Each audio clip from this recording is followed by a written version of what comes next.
Thank you so much, Suella. You're such a dear friend. And the good news is, even when I go back to Israel, I'm sure you and your family will continue to visit Israel and will continue this wonderful friendship. Thank you so much for standing for Israel. Leader of the opposition, Kemi Badenoch, Chief Rabbi, my lords, ladies and gentlemen, dear friends in the room.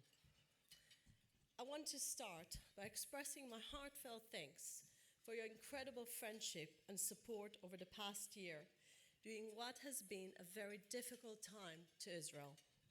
My special thanks go to two dear friends that I think everyone will agree that they are very, very special.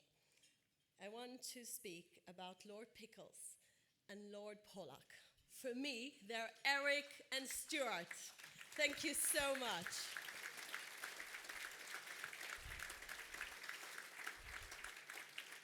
I used to tell Stuart Pollack when we used to meet, and we used to meet quite often, that what AIPAC, the great lobby that American Jews have in Washington, is doing with thousands of people, is doing with one single man.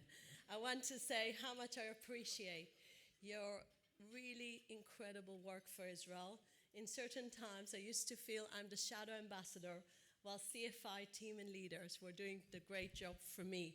So thank you so much, Eric, Stuart, Stephen Crabb, for being such an incredible team for the state of Israel, times of peace and in times of war. Thank you.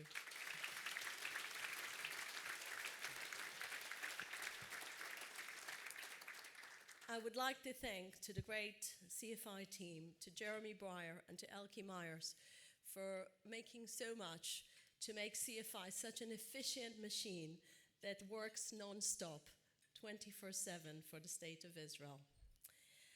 Though we faced one of the most unimaginable times since the 7th of October attack, I however felt that I was fortunate that CFI was always standing shoulder to shoulder with me throughout the past 5 years.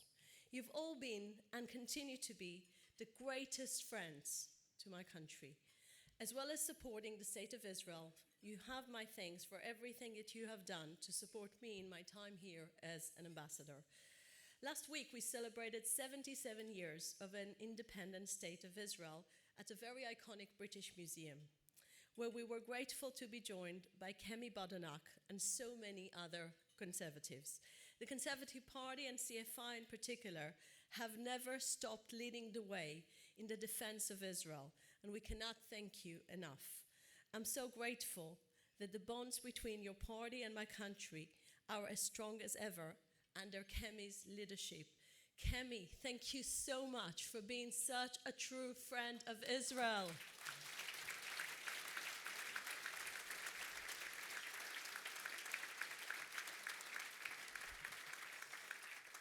Kemi, you have continued to stand firm in Israel's corner, standing up for what is right, not what is easy, for which we will forever be grateful.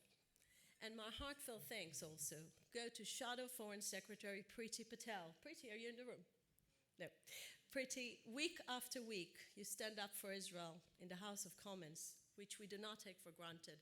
Thank you for being such a dear friend. However, our work is not yet done. Our common enemies remain. Since the Hamas-led massacre on 7th of October, Israel has acted to dismantle terrorist infrastructure in Gaza.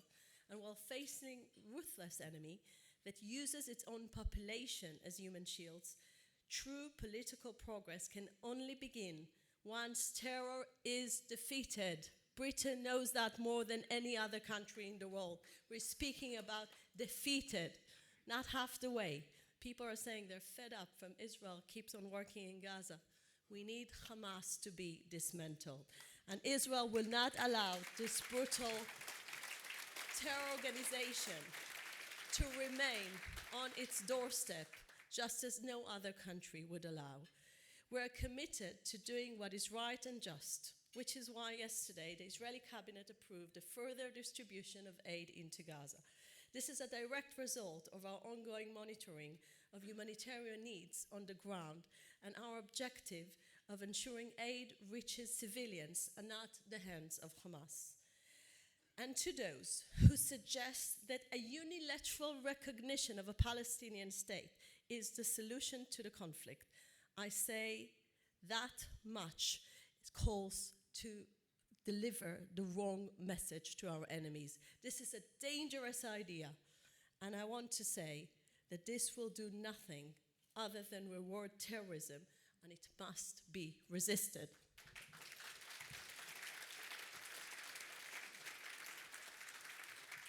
We must instead turn our attention to a greater threat. With Iran as the most dangerous state actor in the world today, it leads this axis of evil. We know that the reach of the Iranian regime stretches far and wide and remains a major threat to us all, including through its proxies. Recent Iranian-linked activity uncovered here in the UK shows just how far its reach goes. The UK has responded firmly with sanctions, arrests, and the foiling of plots against dissidents and British Jewish communities. But these are not isolated threats. They are part of a global campaign and intimidation and terror. That's why we say clearly, Iran cannot be trusted, it must never be allowed to acquire nuclear weapons, and its enrichment program must be dismantled, fully, permanently. And we count on you, our friends and allies, to maintain this firm stance for the sake of global stability and security. Israel will never hesitate to act to defend itself. I would like to conclude with something that is dear to all the people who are sitting in this room. The mission after 7th of October won't be accomplished until we will bring all the 58 remain hostages back home. Thank you for standing with us on this important humanitarian mission.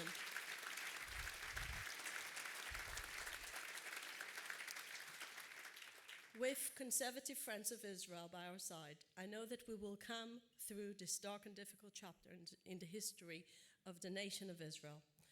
And sadly, on a personal note, this will be my last CFI annual business lunch as an ambassador. I will promise maybe to come in the future in different roles. And so I want to finish on a personal note and say, I will miss you so much. Thank you so much. You've been dear friends to me, and I hope this friendship will continue. Toda rabba. Am Yisrael Chai.